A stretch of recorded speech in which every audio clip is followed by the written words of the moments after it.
Hey guys, it's Rachel and it is Thankful Thursdays. I'm on my own again and Katie is going to make a video soon, I really hope so. And anyway, there's some shifts going about in the collab, so let's not get too worried about things because people are taking breaks and coming back. I'm kind of exhausted today. I've been out in town. I've got my friend Tracy and Amanda here, and we met Kathy as well, so I'm kind of exhausted. And today I'm going to pick up on the whole eating disorders and self-harm.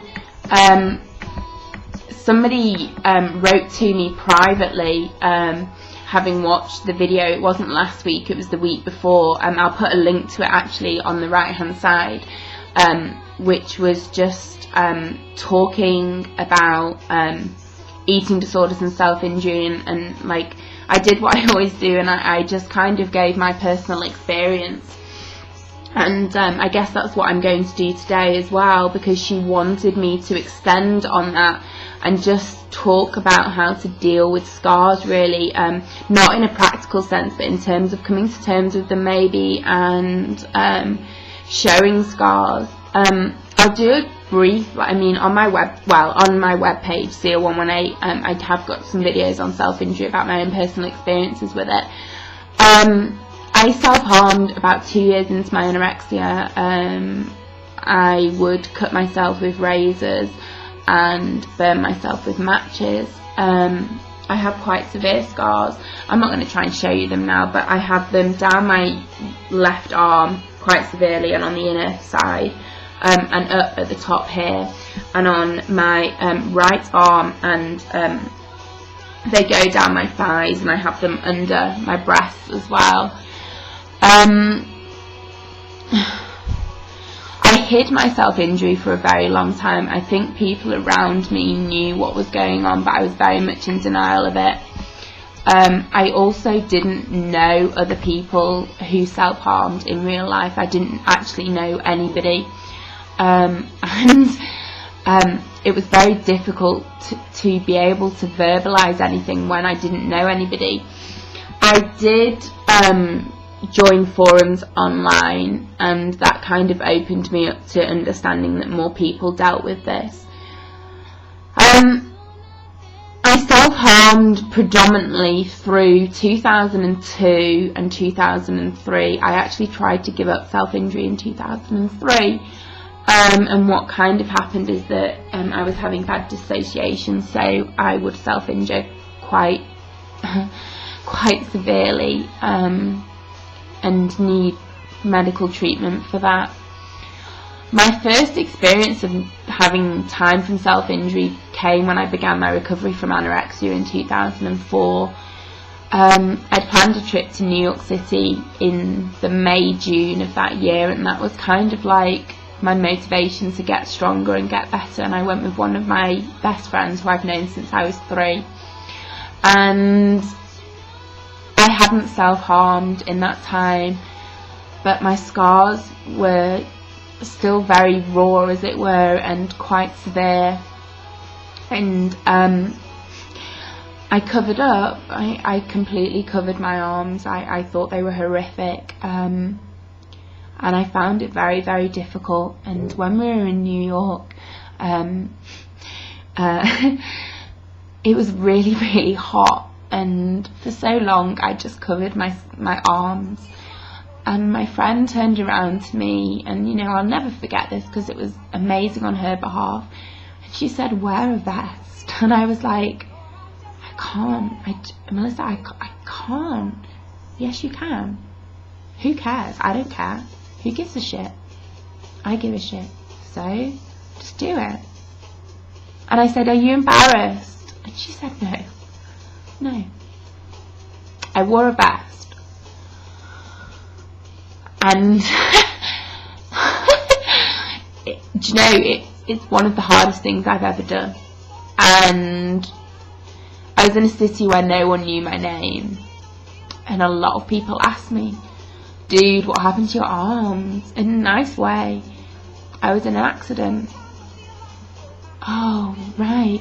because at the time it was so kind of mixed on my arm that you couldn't actually tell that it was self-injury. It kind of more just looked like a really nasty burn, to be honest. And you know, I just said, yeah, I'd been in an accident. And people stared at me. People did stare at me because they were very obvious. They were very, very obvious. And you know, I faced that and I dealt with that. And yeah, maybe I ran back to the hotel and threw my cardigan on me. But that was like my first real time showing my scars. And so in answer to the question, how do you deal with those scars? You just do it. You have to just go somewhere where nobody knows you. Yeah? Go to a different town. Go somewhere different. And if you feel safe and you've got a good friend who knows you, do it with her or him. Or your dog, or your cat if you walk your cat, and just do it, just experiment with it. And you know, I got to the point where I just kept doing it, and it was really hard because, you know, my family get very distressed when they see my scars, and now they don't because they're so used to it, and now I don't even think about it. And I am very aware of my scars.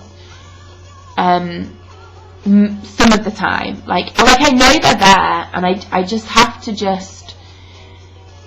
People stared at me when I was anorexic, right? And I still went out. I hated it, but I still went out. And so with my arms, I guess I'm kind of used to people looking at me. And you know, so what?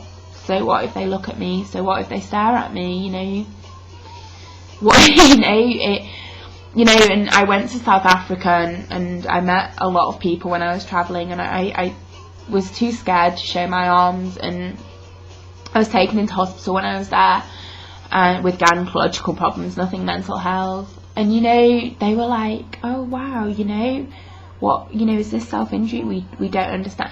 And they ask questions, and people do.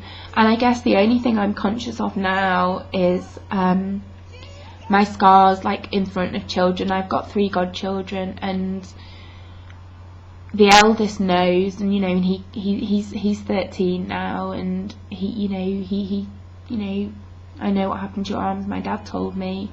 How do you feel about that? You know, it really upsets me. Well, you know what? I don't do it anymore.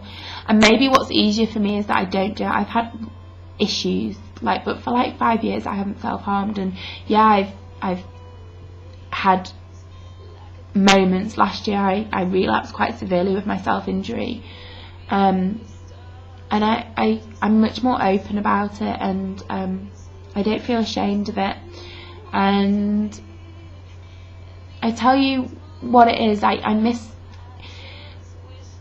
sometimes wish my arms were normal, because I do find it to be very ugly, my scars, and I do think about plastic surgery with it. And because it's kind of like with anorexia, when you gain the weight back, nobody has to know about your history. So I walk about now, nobody has a clue that I used to have anorexia. Why should they have a clue that I used to self-harm? And that's kind of what's in my head at the moment. So I guess in terms of dealing with it, it's steps, and it's doing that. So what, you know? And I'm not advocating go around with fresh cuts on your arm and all the rest of it, but you know, try not to feel ashamed of yourself, and don't let yourself hide away, and don't let yourself carry the shame that self-injury can make you carry. I'm going to cut this off now, guys. I'm kind of really tired, and it's an interesting topic, and I hope that this has answered some questions. Bye.